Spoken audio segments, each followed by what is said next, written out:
Painted application ધોરણ 6 થી 12ના વિદ્યાર્થીઓ માટે અપડેટ થઈ ચૂકી છે. આ એપ્લિકેશનમાં શું છે? બધા જ વિષયના વિડીયોઝ છે. ગુજરાતની બેસ્ટ ફેકલ્ટી દ્વારા લાઈવ લેક્ચર્સ છે. આઈએમપી પ્રશ્ન છે, ટેસ્ટ સિરીઝ છે અને ગુજરાતના તમામ વિદ્યાર્થીઓ સાથે તમે તમારી કમ્પેરિઝન કરી શકો છો. ગેમિફિકેશન છે અને બીજું ઘણું બધું. તો તમે એપ્લિકેશન ડાઉનલોડ ન કરી હોય તો ડિસ્ક્રિપ્શનમાં લિંક આપી છે. હમણાં જ પ્લે સ્ટોર ઉપર જાઓ અને એપ્લિકેશન ડાઉનલોડ કરો. ઘરે બેઠીને સરસ મજાનું ગુજરાતની જોરદાર ફેકલ્ટી સાથે ભણો, સારા માર્ક્સે પાસ થાઓ. જો ત્યારે આપણે ચોથું ચેપ્ટર જે બહુ અગત્યનું છે એની થિયરી એ 9મા ધોરણમાં તો આપણે પૂછાવાની છે, પણ આપણા 10મા 11મા 12માના કન્સેપ્ટ પણ આ ચેપ્ટરથી આપણા ક્લિયર થવાના છે. બરાબર?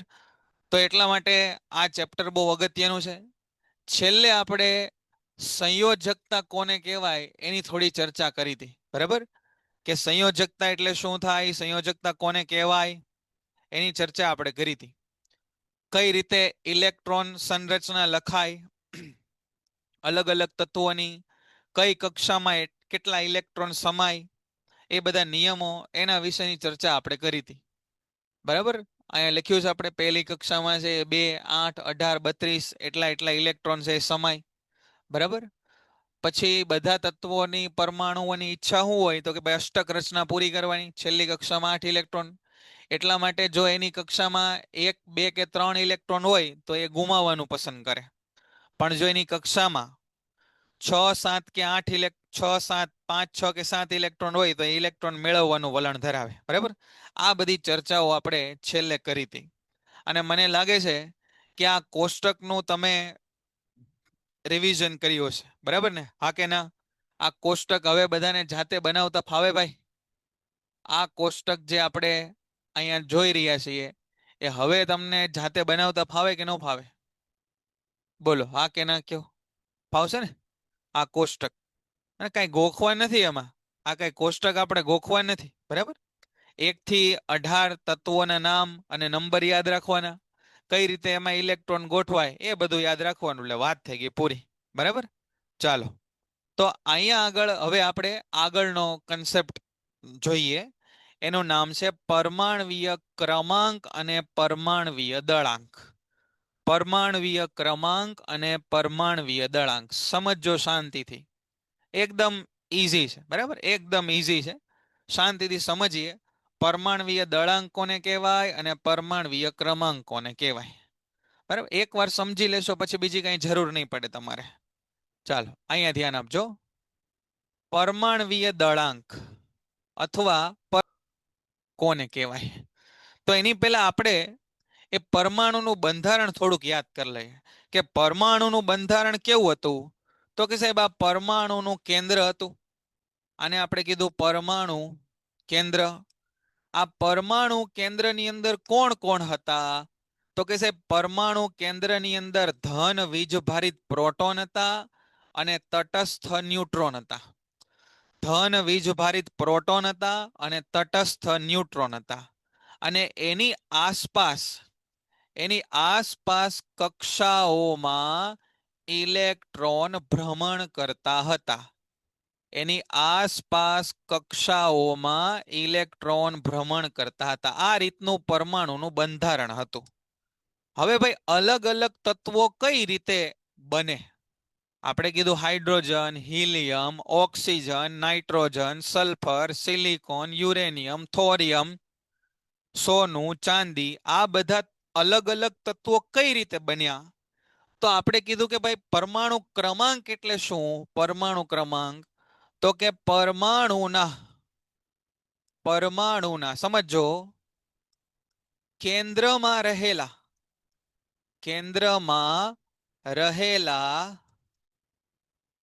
પ્રોટોનની સંખ્યા, એને નામ આપ્યું પરમાણુ ક્રમાંક. કોના કેન્દ્રમાં કેટલા પ્રોટોન રહેલા છે એને આપણે નામ આપ્યું પરમાણુ ક્રમાંક. બોલો ખ્યાલ આવી ગયો? કોના કેન્દ્રમાં કેટલા પ્રોટોન રહેલા છે એને આપણે નામ આપ્યું પરમાણુ ક્રમાંક. પછી બીજું જોવો તમે, બીજું જોવો અહીંયા પરમાણુ દળાંક કોને કહેવાય? પરમાણવીય દળાંક. હવે થોડુંક તમારા નાના મગજ ઉપર જોર દઈને તમે યાદ કરો કે પરમાણુની અંદર કેટલી કેટલી વસ્તુ હતી, તો કે 3 સાહેબ. એક હતા પ્રોટોન, એક હતા ન્યુટ્રોન અને એક હતા ઇલેક્ટ્રોન. પ્રોટોન છે એ પોઝિટિવલી ચાર્જ છે, ન્યુટ્રોન છે એ તટસ્થ છે અને ઇલેક્ટ્રોન છે એ નેગેટિવલી ચાર્જ છે. બરાબર. અહીંયા આપણને ખબર છે કે છે પ્રોટોનનું દળ અને ન્યુટ્રોનનું દળ એ સરખું છે અને બંને થોડા ભારે છે. જ્યારે ઇલેક્ટ્રોનનું દળ, માસ ઓફ ઇલેક્ટ્રોન ઇઝ 10⁻⁴, એટલે એને આપણે અવગણીએ છીએ, એનું દળ ગણતા નથી. સમજો તમે કે હું પૂછું ભાઈ કે મારું દળ કેટલું, તો કે સાહેબ તમારા માથાનું દળ, તમારા બે હાથનું દળ, તમારા ધડનું દળ, પગનું દળ, એ બધાનો સરવાળો કરો તો તમારું ટોટલ દળ થઈ ગયું. તો મને કોઈ પૂછે કે ભાઈ પરમાણુનું દળ કેટલું, તો કીધું કે ભાઈ પરમાણુની અંદર શું છે, પ્રોટોન છે, ન્યુટ્રોન છે અને ઇલેક્ટ્રોન છે. આ ત્રણેયના દળનો સરવાળો કરો તો એને આપણે પરમાણુ દળ કહીએ.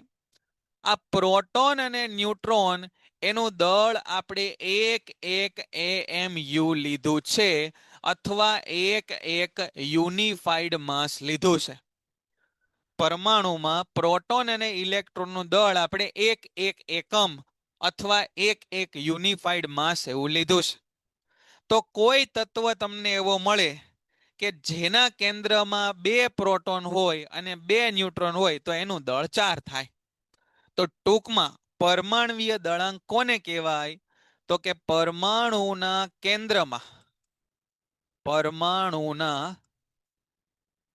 કેન્દ્રમાં રહેલા પ્રોટોન અને ન્યુટ્રોનની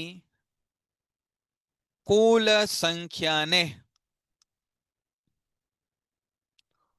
પરમાણુ દળાંક કહેવાય. બરાબર. આ બે વસ્તુ, પરમાણુ દળમાં આપણે ઇલેક્ટ્રોનનો સમાવેશ નથી કર્યો, ઇલેક્ટ્રોનનો સમાવેશ કર્યો નથી. બોલો, તો અહીંયા સુધીની જે ચર્ચા થઈ એ બધાને ખ્યાલ આવ્યો ભાઈ? અહીં સુધીની એકદમ સિમ્પલ કે પ્રોટોનની સંખ્યા એટલે ક્રમાંક અને પ્રોટોન અને ન્યુટ્રોનનો સરવાળો કરો એટલે દળાંક. હા, પીડીએફ એટલે હું મોકલી દઈશ. ખબર પડી? હવે જરાક તમે ધ્યાન આપો અહીંયા. હવે જોજો જરાક કે અહીંયા આગળ, અહીંયા જુઓ, આ કોષ્ટક આપણે જોયું, એમાં પ્રોટોન અને ન્યુટ્રોન બેયની સંખ્યા, ઇલેક્ટ્રોન વેદાંતભાઈ ઇલેક્ટ્રોનમાં 0 એટલા માટે લખ્યો કે ઇલેક્ટ્રોનનું દળ એ પ્રોટોન ન્યુટ્રોન કરતા 2000 ગણું ઓછું છે, એટલા માટે એનું દળ આપણે અવગણીએ છીએ. એટલે માસ ઓફ ઇલેક્ટ્રોન ઇઝ 10⁻⁴ એવું લખ્યું. સમજાણું વેદાંતભાઈ? અહીંયા જુઓ, આપણે આની પહેલાનું પ્રકરણ જે હતું એમાં પરમાણુનું દળ ભણતા હતા, ત્યારે મેં તમને કીધું હતું કે ભાઈ અત્યારે તમને નહીં ખબર પડે કે આ સોડિયમનું પરમાણુનું દળ 23 કેમ આવ્યું અને ક્લોરીનનું દળ આટલું કેમ આવ્યું. બરાબર. પણ અહીંયા જુઓ તમે, માનો કે આપણે કોઈ ઉદાહરણ લઈએ, જેમ કે ઓક્સિજનનું ઉદાહરણ લઈએ. જોજો અહીંયા ઓક્સિજનનું ઉદાહરણ આપણે લઈએ. ઓક્સિજનમાં પ્રોટોનની સંખ્યા કેટલી? ઓક્સિજનમાં તો કે છે પ્રોટોનની સંખ્યા 8. ન્યુટ્રોનની સંખ્યા કેટલી? ન્યુટ્રોનની સંખ્યા 8. તો પ્રોટોન અને ન્યુટ્રોનનો સરવાળો કેટલો થાય? તો કે 8 ને 8 16. તો ઓક્સિજનનો પરમાણુ દળાંક કેટલો કહેવાય? 16 કહેવાય. તો હવે આની પહેલાના ચેપ્ટરનું ઓલું જે પરમાણુ દળાંક વાળું જે કોષ્ટક હતું એ જોવો તો અહીંયા જોઈ લઈએ આપણે, કદાચ ફાઇલ મળે તો. તમે જુઓ કયું કોષ્ટક કીધું એ સમજ્યા કે ન સમજ્યા? કયું કોષ્ટક આપણે કીધું એ સમજી ગયા તમે? કે કયા કોષ્ટકની ચર્ચા કરી આપણે? હે, એ જરાક જોવો તમે કે એની અંદર આપણે પરમાણુના દળ ભણ્યા હતા. પરમાણુઓના દળ આપણને ક્યાંક ને ક્યાંક જોવા મળી જશે. જો અહીંયા લખ્યા છે. બરાબર. આવું કોષ્ટક આપણા પુસ્તકમાં છે. આ કોષ્ટક આપણા પુસ્તકમાં છે. હવે આ પરમાણુના દળ ક્યાંથી આવ્યા એ તમને સમજાઈ ગયું ભાઈ? પેજ નંબર 32 ઉપર. હા, ખ્યાલ આવ્યો? 30 32 જ્યાં હોય ત્યાં. જો હાઇડ્રોજનનો પરમાણુ ક્રમાંક કેટલો લખ્યો? 1. યાદ રાખજો થોડુંક. મેગ્નેશિયમનો કેટલો લખ્યો 24, સલ્ફરનો કેટલો લખ્યો 32, ક્લોરીનનો 35.5 એ પછી સમજશું આપણે કઈ રીતે આવ્યું એ પછી સમજશું. ઓક્સિજનનો જો હમણાં આપણે જોયું 16 ઓક્સિજનનો, સોડિયમનો જો 23, તો સોડિયમનો 23 ક્યાંથી આવ્યો હશે? તો કે સાહેબ સોડિયમનો પરમાણુ ક્રમાંક છે ને એ 11 છે, 11. એનો મતલબ એના કેન્દ્રની અંદર પ્રોટોનની સંખ્યા છે ને એ 11 હશે અને એના કેન્દ્રમાં ન્યુટ્રોનની સંખ્યા છે ને એ 12 હશે, 12. તો 11 અને 12 એટલે કેટલા થઈ ગયા? 23. સમજાણું? તો અમુક મુદ્દા છે એ શરૂઆતમાં આપણને ન ખબર પડે, પણ જેમ જેમ આપણે આગળ આગળ ટોપિક ભણીએ ને એમ આપણને ખ્યાલ આવી જાય. તો હવે મને લાગે છે કે તમને સમજાણું હશે કે આ જે પહેલા આપણે જોતા હતા પરમાણુ દળ, એ બધા પરમાણુ દળ ક્યાંથી આવ્યા એ હવે તમને સમજાતું હશે. જો અહીંયા જુઓ, મેગ્નેશિયમ, મેગ્નેશિયમમાં કેટલા પ્રોટોન? તો કે 12. કેટલા ન્યુટ્રોન? તો કે 12. તો એનું પરમાણુ દળ કેટલું? 24. બરાબર. ફોસ્ફરસ અહીંયા જુઓ, આર્ગોન છે એમાં પ્રોટોન કેટલા? 18, ન્યુટ્રોન કેટલા? 22. તો એનું પરમાણુ દર 18 અને 22 એટલે 40 થાય. બરાબર. ચાલો ફરીવાર એકવાર સમજી લઈએ. પરમાણુ ક્રમાંક અને પરમાણુ દળાંક કોને કહેવાય? એકદમ સરળ છે, એકદમ સરળ છે, સમજી લ્યો. પરમાણુની રચના કંઈક આવી હોય કે આ કેન્દ્ર હોય, કેન્દ્રની અંદર પ્રોટોન અને ન્યુટ્રોન હોય અને આજુબાજુ ઇલેક્ટ્રોન ગરબે ઘૂમતા હોય. બરાબર. પ્રોટોન અને ઇલેક્ટ્રોન છે, પ્રોટોન અને ન્યુટ્રોન છે એ ભારે હોય અને ઇલેક્ટ્રોન છે એ ખૂબ હલકા હોય, એટલે ઇલેક્ટ્રોનનું દળ આપણે ગણતા નથી. પરમાણુના કેન્દ્રની અંદર જેટલા પ્રોટોન હોય ને જેટલા, એને એનો પરમાણુ ક્રમાંક કહેવાય. અને દરેક તત્વની અંદર પ્રોટોનની સંખ્યા અલગ જ હોય, અલગ જ હોય, અને એવી જ રીતે અલગ તત્વ બને. કાર્બન લઈ લ્યો તો પ્રોટોનની સંખ્યા 6 એટલે એનો ક્રમાંક છે 6.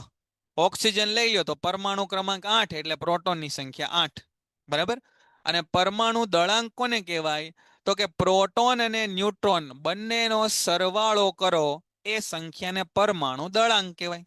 પ્રોટોન અને ન્યુટ્રોન બેનો સરવાળો કરો એને પરમાણુ દળાંક કહેવાય.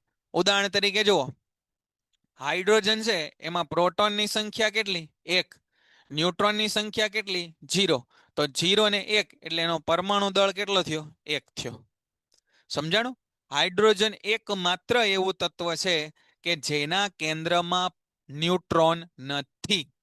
બરાબર, જેના કેન્દ્રમાં ન્યુટ્રોન નથી. આપણે કીધું કે પરમાણવીય ક્રમાંક કોને કહેવાય? પરમાણવીય ક્રમાંક કોને કહેવાય? તો કે પ્રોટોનની સંખ્યા હોય એને જ પરમાણવીય ક્રમાંક કહેવાય. તો પ્રોટોનની સંખ્યાને જો પરમાણવીય ક્રમાંક કહેવાતો હોય તો પ્રોટોનની સંખ્યા અને પરમાણવીય ક્રમાંક સરખો જ હોય કે ન હોય? તો અહીંયા વાંચી લઈએ આપણે ફરીવાર, હજી જેને નથી સમજાણું એ ધ્યાન આપજો. જો પરમાણવીય ક્રમાંક અને પરમાણવીય દળાંક.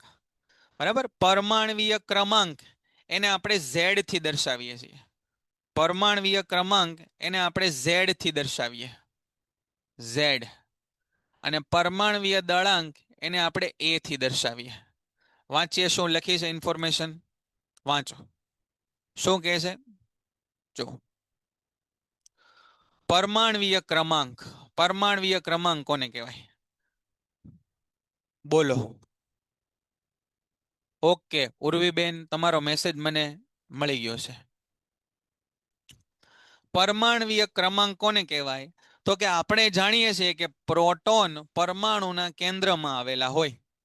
પરમાણુના કેન્દ્રમાં રહેલા પ્રોટોનની સંખ્યાને પરમાણવીય ક્રમાંક કહેવાય અને એને Z વડે દર્શાવાય. બરાબર. કોઈ એક તત્વના તમામ પરમાણુ એક સમાન પરમાણવીય ક્રમાંક ધરાવે. કોઈ એક તત્વ છે એના તમામ પરમાણુ સરખો પરમાણવીય ક્રમાંક ધરાવે. ઓક્સિજન હોય તો એનો પરમાણુ ક્રમાંક 8 જ હોય, એટલે એના કેન્દ્રમાં 8 જ પ્રોટોન હોય.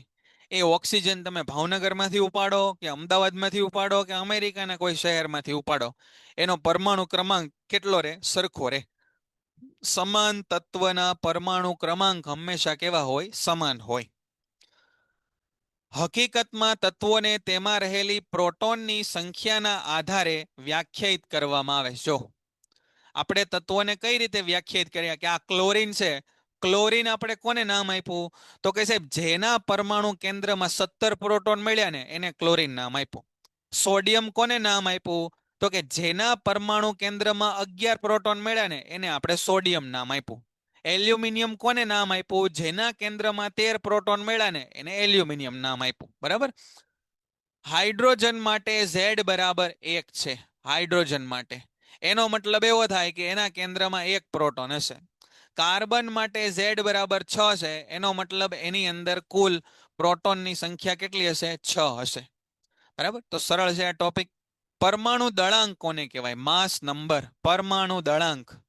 પરમાણુના અપરમાણવીય કણો, જો અપરમાણવીય કણોના ગુણધર્મોનો અભ્યાસ કર્યા પછી આપણે એ તારણ પર પહોંચી શકીએ કે પરમાણુનું દળ તેમાં રહેલા પ્રોટોન અને ન્યુટ્રોનના કારણે હોય છે. જો આપણે વાત કરી તો તમે કહો સાહેબ પરમાણુની અંદર તો પ્રોટોન, ન્યુટ્રોન અને ઇલેક્ટ્રોન ત્રણેય હોય, તો ઇલેક્ટ્રોનનું દળ નહીં ગણવાનું. પણ મેં કીધું કે ઇલેક્ટ્રોનનું દળ એ પ્રોટોન કરતા લગભગ 2000 ભાગનું છે. એટલે આપણે એને અવગણીએ છીએ. આ અપરમાણવીય કણો પરમાણુના કેન્દ્રમાં આવેલા હોય. જો અપરમાણવીય કણો, સબ એટોમિક પાર્ટિકલ્સ, એ આવેલા હોય ક્યાં? કેન્દ્રમાં. તેથી પ્રોટોન અને ન્યુટ્રોનને ન્યુક્લિયોન્સ કહે છે. જો આ યાદ રાખજો. પ્રોટોન અને ન્યુટ્રોનને શું નામ આપ્યું? ન્યુક્લિયોન. પરમાણુનું કેન્દ્ર એને અંગ્રેજીમાં ન્યુક્લિયસ કહેવાય. પરમાણુનું કેન્દ્ર એને અંગ્રેજીમાં શું કહેવાય? ન્યુક્લિયસ. અને ન્યુક્લિયસની અંદર રહેવાવાળા એને કહેવાય ન્યુક્લિયોન્સ. ન્યુક્લિયસની અંદર રહેવાવાળા એને કહેવાય ન્યુક્લિયોન્સ. તેથી પરમાણુનું દળ, જો વાંચો, પરમાણુનું દળ તેના કેન્દ્રમાં કેન્દ્રિત થયેલું હોય છે. ઉદાહરણ તરીકે કાર્બનનું દળ 12 છે. આ જો 12 U. U નો મતલબ થાય યુનિફાઈડ માસ, એકીકૃત દળ, અથવા AMU, એટોમિક માસ યુનિટ. આ U ને શું લખાય? U એટલે શું થાય? યુનિફાઈડ માસ. યુનિફાઈડ માસ. આ નવું નામ છે. એનું જૂનું નામ હતું AMU. એટલે એને બોલાય એટોમિક માસ યુનિટ. બે એક જ છે, પણ પેલા AMU લખતા હતા, એની બદલે હવે છે U લખે છે. બરાબર. પછી જોઈએ આપણે અહીંયા આ સરસ સમજવાની વાત છે. કોઈ પણ પરમાણુને આ રીતે આપણે દર્શાવીએ. કોઈ પણ પરમાણુને આમ દર્શાવીએ. તત્વની સંજ્ઞા, દળાંક અને પરમાણવીય ક્રમાંક આ રીતે દર્શાવીએ. એટલે કે જો મારે કાર્બન દર્શાવો છે, કાર્બન, તો મારે કેમ લખાય? કાર્બનની સંખ્યા, એનો પરમાણવીય ક્રમાંક અને એનો પરમાણવીય દળ, આમ લખાય. અને શું બોલાય? 6C12. 6C12. આ સંજ્ઞામાં, આની અંદર આ C છે એ તત્વની સંજ્ઞા છે, જેને X વડે દર્શાવાય. આ 6 છે એ પરમાણુ ક્રમાંક છે, જેને Z વડે દર્શાવાય. અને આ 12 છે એ પરમાણુ દળાંક છે, જેને A વડે દર્શાવાય. આવું માનો કે તમારે ઓક્સિજન માટે લખવું હોય તો કેમ લખાય? તમે જાતે ટ્રાય કરો તો. અહીંયા જેનો તમારે પરમાણુ ક્રમાંક આ દર્શાવવું છે એની સંજ્ઞા, ઓક્સિજનની સંજ્ઞા, એનો પરમાણુ ક્રમાંક કેટલો? 8. તો એ નીચે લખાય 8.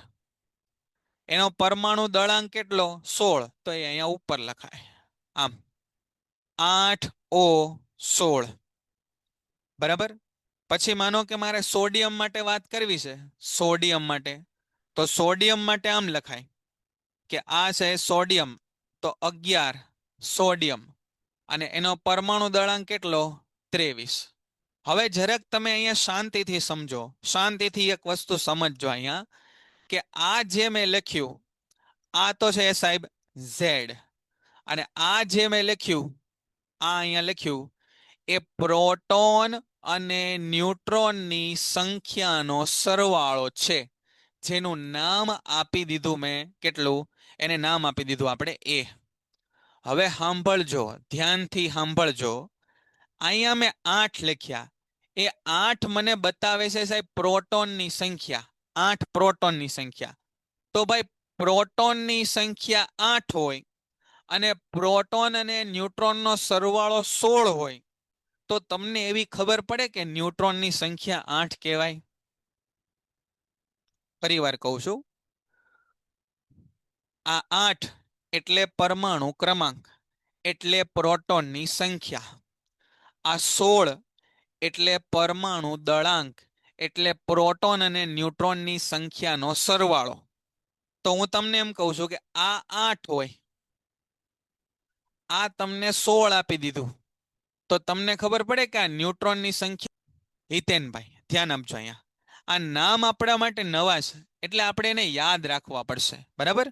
કે આને કહેવાય સાહેબ પરમાણુની સંજ્ઞા, આને કહેવાય સાહેબ પરમાણુ ક્રમાંક, આને કહેવાય સાહેબ પરમાણુ દળાંક. પછી એનો કન્સેપ્ટ આપણને ખબર પડવી જોઈએ કે સાહેબ પરમાણુ ક્રમાંક એટલે શું? તો કે પરમાણુ ક્રમાંક એટલે સાહેબ પ્રોટોનની સંખ્યા. પરમાણુ ક્રમાંક એટલે શું? પ્રોટોનની સંખ્યા. પરમાણુ દળાંક એટલે શું?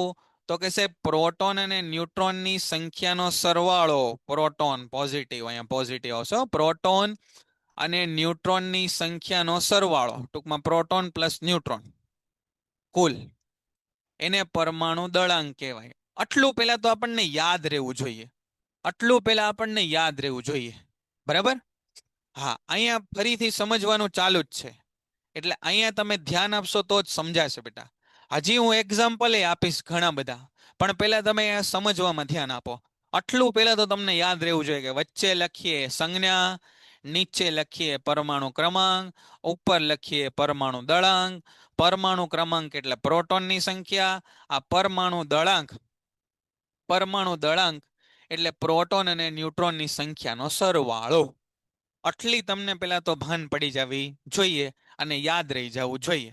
હવે સાંભળો, એક ઉદાહરણ લઈએ આપણે, સરળ એકદમ ઉદાહરણ. મેં આવું લખ્યું C612. સી લખ્યું એટલે તમને ખબર પડી ગઈ કે સાહેબ આપણે કાર્બનની વાત કરી રહ્યા છીએ, એટલે 6 સી. બરાબર? 6 લખ્યું એટલે તમને ખબર પડી ગઈ કે સાહેબ પ્રોટોનની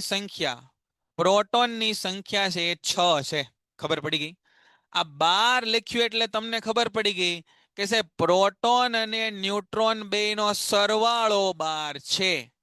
એમાંથી તમને પ્રોટોનની સંખ્યા ખબર છે કે સાહેબ પ્રોટોન તો 6 છે, તો 6 વત્તા ન્યુટ્રોન બરાબર 12.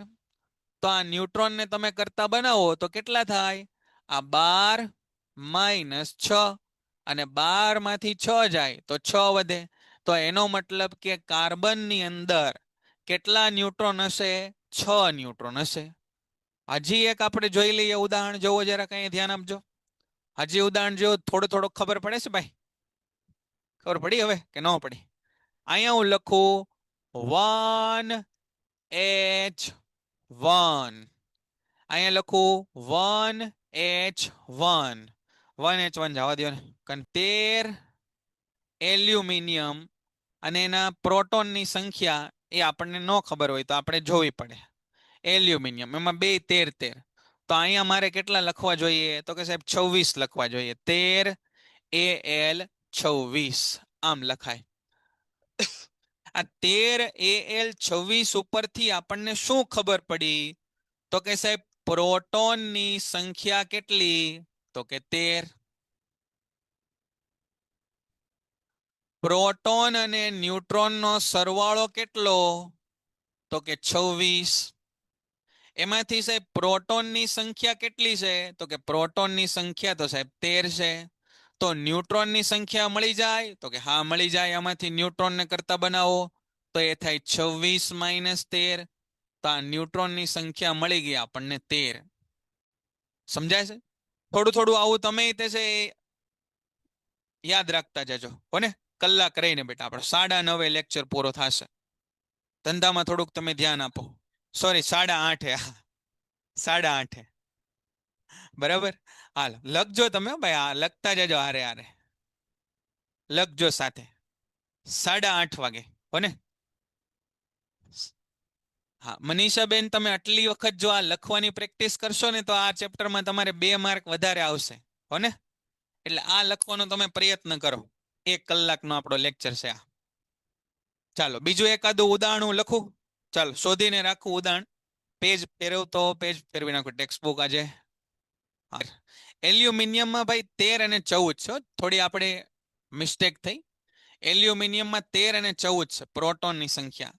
કન્સેપ્ટમાં કાંઈ વાંધો નથી. પ્રોટોનની સંખ્યા 13 અને 14 છે. અહીંયા થોડો સુધારો આપણે કરી લેવો જોઈએ. પ્રોટોનની સંખ્યા ભાઈ બધી આપણે ગોખવાની જરૂર નથી, એટલે તમે ચિંતા ન કરતા.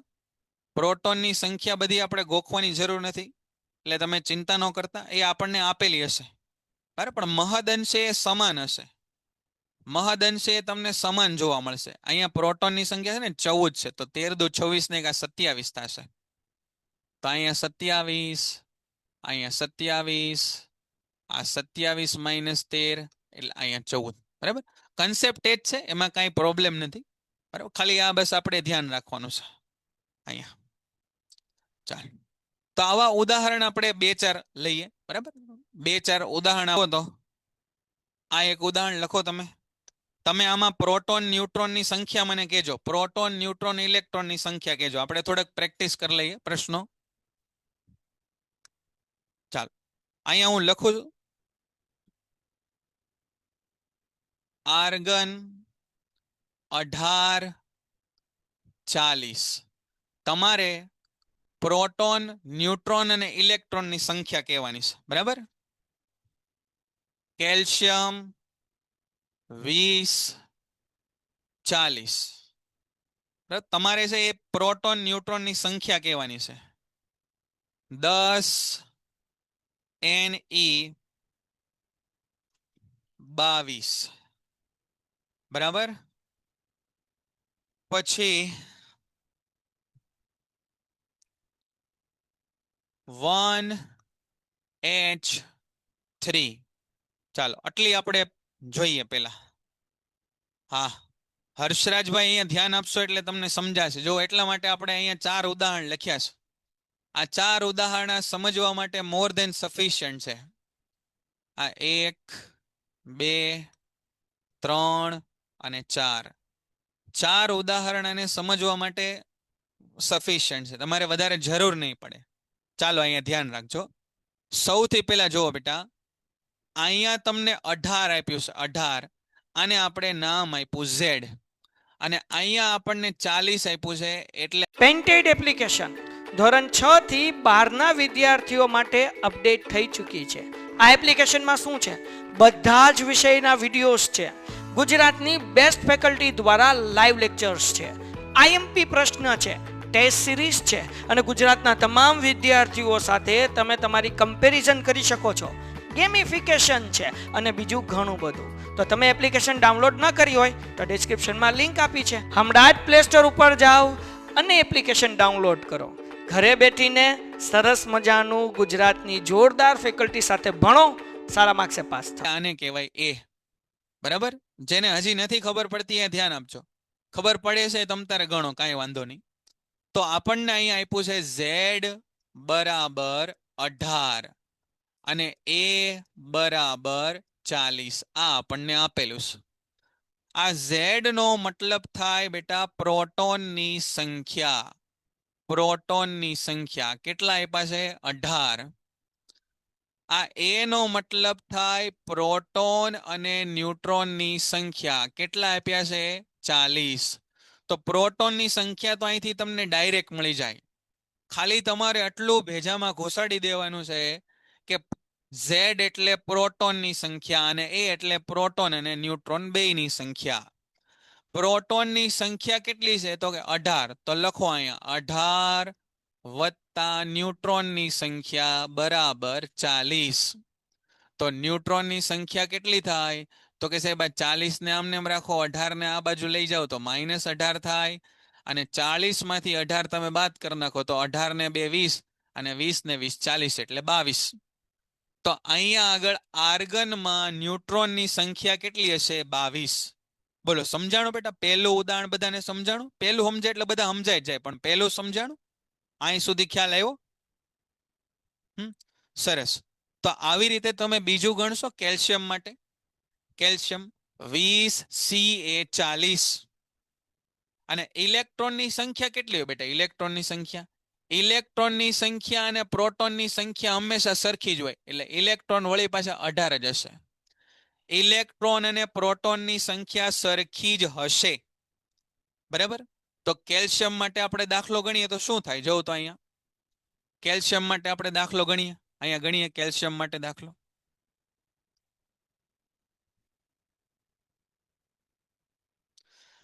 આ કેલ્શિયમમાં નીચે લખ્યા હોય ને શું કહેવાય? તો કે Z. ઉપર લખ્યા હોય ને શું કહેવાય? તો કે A. તો અહીંયા હું લખી કાઢું કે અહીંયા સાહેબ મને આપ્યું છે Z એટલે કે પ્રોટોનની સંખ્યા એ આપી છે 20.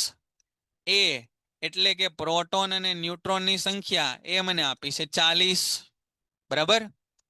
તો પ્રોટોન અને ન્યુટ્રોનની સંખ્યા 40 હોય તો પ્રોટોનની અહીંયા શું લખાય મારે? આના ઉપરથી શું લખાય? તો કે પ્રોટોનની સંખ્યા 20 વત્તા ન્યુટ્રોનની સંખ્યા બરાબર 40. તો ન્યુટ્રોનની સંખ્યા કેટલી થાય? તો કે સાહેબ 40 માંથી 20 ને બાદ કરી નાખો તો આ ન્યુટ્રોનની સંખ્યા 40 માંથી 20 છે એટલે 20. સમજાશે? અને જો અહીંયા પ્રોટોન 20 હોય ભાઈ, તો અહીંયા ઇલેક્ટ્રોન એ તે કેટલા હોય? 20 જ હોય, એટલે પ્રોટોન અને ઇલેક્ટ્રોન બેયની સંખ્યા સરખી થશે. સમજાણ? બરાબર.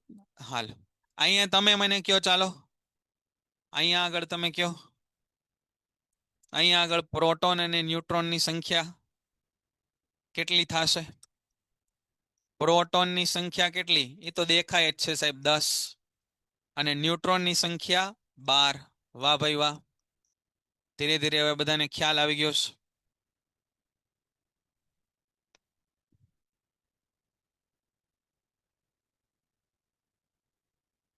અહીંયા કયો પ્રોટોનની સંખ્યા કેટલી થાય? 1. આ રહી જો 1. અને ન્યુટ્રોનની સંખ્યા કેટલી થાય? 2. ન્યુટ્રોનની સંખ્યા 2. ક્લિયર છે ભાઈ? આટલો ટોપિક બધાને ખ્યાલ આવ્યો? પરમાણુ ક્રમાંક અને પરમાણુ દળાંક આ સમજાણું? આગળ વધીએ. બરાબર છે, સરસ. ચાલો હા આગળ વધીએ, જોઈએ શું આપેલું છે. હવે જોજો, ધ્યાનથી સમજજો જરાક. એના માટે તમારું તન મનને થોડુંક અહીંયા રાખવું પડશે. હવેનો ટોપિક 10 અને 22. તો અહીંયા આ 10 છે એ શું છે? પ્રોટોનની સંખ્યા છે. અને 22 શું છે? તો કે પ્રોટોન અને ન્યુટ્રોનનો સરવાળો છે, બરાબર. તો પ્રોટોન અને ન્યુટ્રોનનો સરવાળો કેટલો? પ્રોટોન અને પ્લસ લખીએ, પ્રોટોનમાં પ્લસ. અહીંયા આ પ્રોટોન અને ન્યુટ્રોનનો સરવાળો કેટલો છે? તો કે એ છે સાહેબ 22. પ્રોટોનની સંખ્યા કેટલી બેટા? 10. તો અહીંયા લખીએ 10 વત્તા ન્યુટ્રોનની સંખ્યા બરાબર 22. તો ન્યુટ્રોનની સંખ્યા કેટલી થાય? તો કે સાહેબ 22 માંથી આ 10 ને આ બાજુ લઈ જાઓ, બાદ કરો તો 22 માંથી 10 બાદ કરો એટલે 12. ખ્યાલ આવ્યો બેટા? ચાલ અહીંયા જોજો હવે, સમસ્થાનિકો. હવેનો ટોપિક છે આપણો સમસ્થાનિકો એટલે આઇસોટોપ્સ. સમસ્થાનિકો એટલે આઇસોટોપ્સ. કેટલાક પરમાણુઓ આપણને એવા મળ્યા કે જેમાં પ્રોટોનની સંખ્યા તો સમાન છે. જોજો અહીંયા એવા કેટલાક મળ્યા કે જેની અંદર સાહેબ પ્રોટોનની સંખ્યા તો સમાન છે, પણ એની અંદર પરમાણુ દળાંક અલગ અલગ છે. પરમાણુ દળાંક અસમાન છે. ભાઈ પ્રોટોનની સંખ્યા સરખી એટલે પરમાણુ ક્રમાંક સરખો, અને આ પરમાણુ દળાંક અસમાન એનો મતલબ કે ન્યુટ્રોનની સંખ્યા અલગ. પ્રોટોન સરખા પણ ન્યુટ્રોન અલગ. ફરીવાર સમજીએ, અહીંયા ધ્યાન આપજો.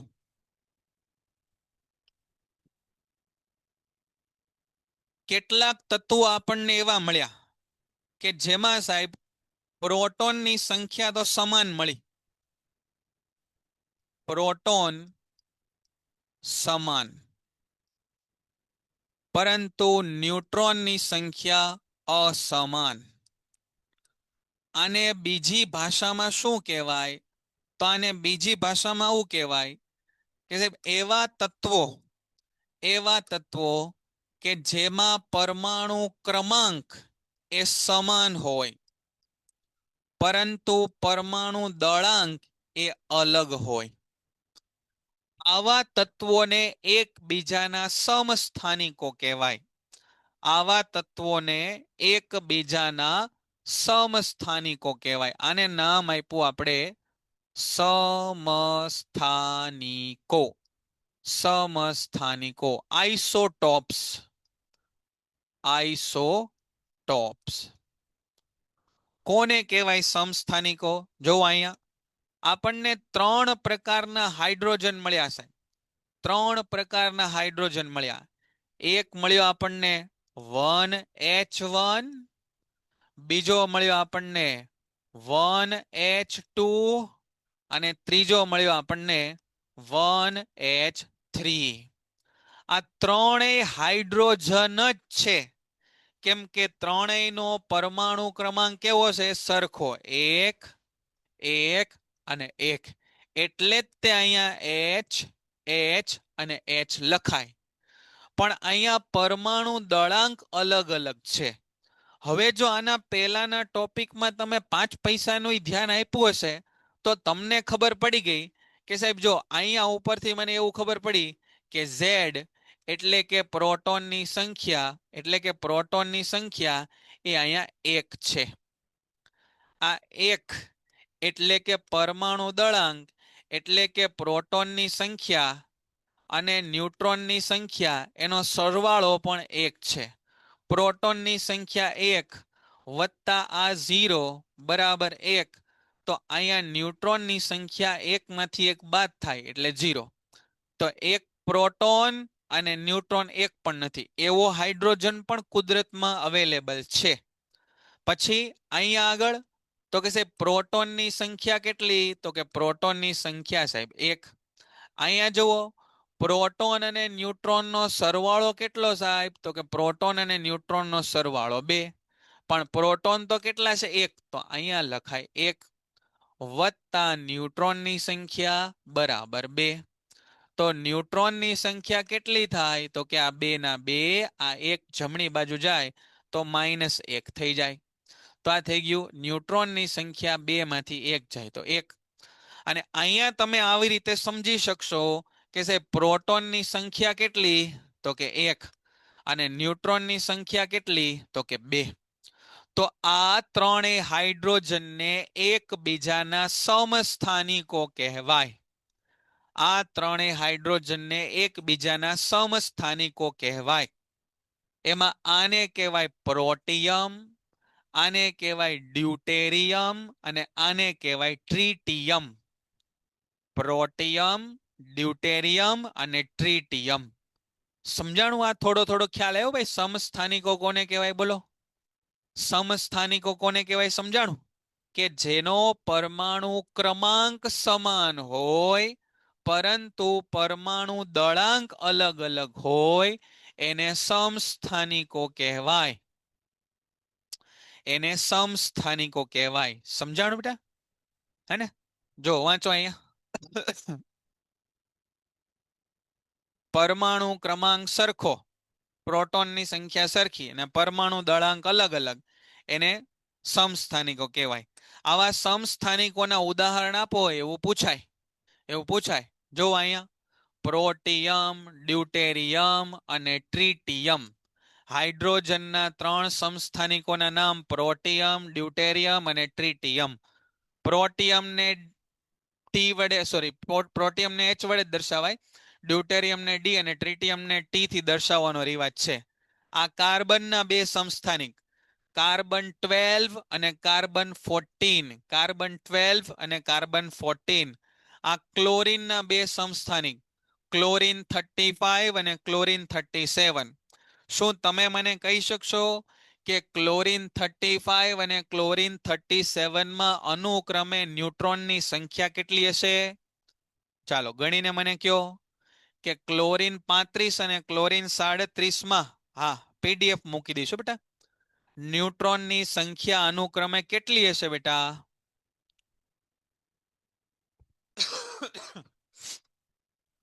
ક્લોરીન 35 અને ક્લોરીન 37 માં અનુક્રમે બેયમાં ન્યુટ્રોનની સંખ્યા કેટલી હોય?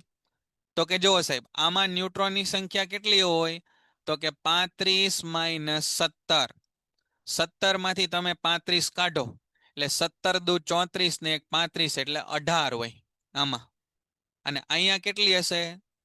તો કે અહીંયા 37 માંથી તમે 17 કાઢો તો અહીંયા 7 માંથી 7 જાય તો 0 અને આ 2 એટલે અહીંયા 20 હશે. સમજાણું? ખબર? ન્યુટ્રોનની સંખ્યા એટલે આમાંથી બાદ કરવાનું. બહુ કઈ ન સમજાય તો ખાલી એટલું યાદ રાખો, ઉપરની સંખ્યામાંથી હેઠળની સંખ્યા બાદ કરી નાખો એટલે ન્યુટ્રોનની સંખ્યા મળી જાય. બરાબર? તો આને સમસ્થાનિકો એવું કહેવાય. આનું નામ આપ્યું આપણે સમસ્થાનિકો. સમસ્થાનિકો જેવું બીજું. હવે જોજો, આ અગત્યનો મુદ્દો છે જરાક, કે આપણે કીધું કે સાહેબ પરમાણુ દળાંક એટલે પ્રોટોન અને ન્યુટ્રોનની સંખ્યાનો સરવાળો. ક્લોરીનમાં તો આપણે એવું કીધું કે ભાઈ પરમાણુ દળાંક તો એનો 35.5 છે. તો 35.5 એટલે શું? કે શું એમાં અડધા પ્રોટોન ન્યુટ્રોન છે? ના, અડધા પ્રોટોન ન્યુટ્રોન એમાં નહીં હોય. અહીંયા ધ્યાન આપજો, અહીંયા ધ્યાન આપજો. કુદરતમાં ક્લોરીન આવા બે સ્વરૂપે મળી આવી શકે. ક્લોરીન 35 અને ક્લોરીન 37 આવા સ્વરૂપે ક્લોરીન મળી આવે. હવે આ સ્વરૂપે જ્યારે ક્લોરીન મળે, જોજો અહીંયા ધ્યાન આપજો, કુદરતમાં ક્લોરીન બે સમસ્થાનિકોના સ્વરૂપમાં પ્રાપ્ત થાય, ક્લોરીન 35 અને ક્લોરીન 37. અને આનો ગુણોત્તર 3:1 હોય છે. 3:1 ગુણોત્તરનો મતલબ શું થાય? 3:1 ગુણોત્તરનો મતલબ થાય કે જો સાહેબ તમે 4 ગ્રામ ક્લોરીન લ્યો તો એમાં 3 ગ્રામ ક્લોરીન કયો હશે? તો કે એ હશે સાહેબ ક્લોરીન 35. એ હશે ક્લોરીન 35 અને 1 ગ્રામ તમને મળશે ક્લોરીન 37. તમને સમજાણું આ? કે ક્લોરીન 35:37 નો ગુણોત્તર 3:1 થાય. એનો મતલબ શું થાય? એનો મતલબ એવો થાય કે દર 4 ગ્રામ ક્લોરીનમાં 3 ગ્રામ ક્લોરીન 35 હોય અને 1 ગ્રામ ક્લોરીન 37 હોય. આ સમજાણું બેટા? હે ને? આ ખબર પડી જાય આપણને કે 3:1 ગુણોત્તરનો મતલબ શું થાય. તો હવે પ્રશ્ન એ થાય કે સાહેબ ક્લોરીનનો પરમાણુ દળાંક આપણને કોઈ પૂછે તો 35 કેવો કે 37 કેવો? તો એનું સરસ સમાધાન આપણને વૈજ્ઞાનિકોએ આપ્યું.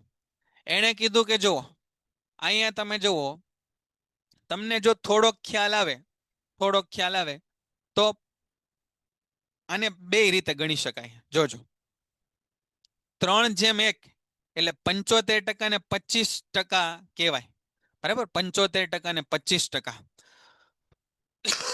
તો તમે આને આવી રીતે કહી શકો. એની ગણતરી જોજો, આ ગણિતમાં તમને કામમાં આવશે. 35 પરમાણુ દળાંક છે. એ 35 વાળો પ્રોટોન સાહેબ કેટલો છે? તો કે 3 ગ્રામ. કુલ કેટલામાંથી 3 ગ્રામ છે? તો કે સાહેબ 4 માંથી 3 ગ્રામ છે. આ 35 વાળો પ્રોટોન, 35 વાળો ક્લોરીન એ કેટલા ગ્રામ? 3 ગ્રામ. કુલ કેટલામાંથી? 4. એ કુલ કેટલામાંથી ખબર પડે? તો કે અહીંયા 3:1 બેનો સરવાળો કરો, 4 થાય ને? બરાબર? તો 4 વત્તા 37 વાળો ક્લોરીન કેટલા ગ્રામ છે? તો કે 1 ગ્રામ. કેટલામાંથી 1 ગ્રામ? તો કે 4 માંથી 1 ગ્રામ.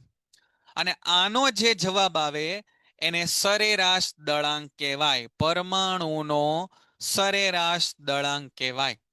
અને આનું જ્યારે તમે કેલ્ક્યુલેશન કરશો એનો જવાબ આવશે 35.5. ગણતરી હું અત્યારે નથી કરતો, તમે એને ગણતરી કરજો પછી. પણ મેં તમને રીત શીખવાડી કે કઈ રીતે આને ગણાય. સરેરાશ પરમાણુ દળાંક કઈ રીતે ગણાય આ વાત મેં તમને કરી. સમજાણું? સરેરાશ પરમાણુ દળાંક આને કહેવાય. તો આટલું કામ આપણે આજે રાખીએ છીએ. બરાબર? આવતીકાલે મળીએ ત્યારે એક નાનકડો ટોપિક બાકી રહેશે. બરાબર?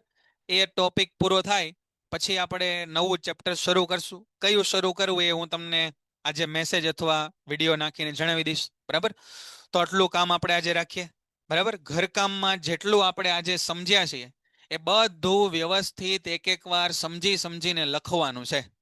સમજીને. પેન્ટેડ એપ્લિકેશન ધોરણ 6 થી 12ના વિદ્યાર્થીઓ માટે અપડેટ થઈ ચૂકી છે. આ એપ્લિકેશનમાં શું છે? બધા જ વિષયના વિડીયોઝ છે. ગુજરાતની બેસ્ટ ફેકલ્ટી દ્વારા લાઈવ લેક્ચર્સ છે. આઈએમપી પ્રશ્ન છે, ટેસ્ટ સિરીઝ છે અને ગુજરાતના તમામ વિદ્યાર્થીઓ સાથે તમે તમારી કમ્પેરિઝન કરી શકો છો. ગેમિફિકેશન છે અને બીજું ઘણું બધું. તો તમે એપ્લિકેશન ડાઉનલોડ ન કરી હોય તો ડિસ્ક્રિપ્શનમાં લિંક આપી છે. હમણાં જ પ્લે સ્ટોર ઉપર જાઓ અને એપ્લિકેશન ડાઉનલોડ કરો. ઘરે બેઠીને સરસ મજાનું ગુજરાતની જોરદાર ફેકલ્ટી સાથે ભણો, સારા માર્ક્સે પાસ થાઓ.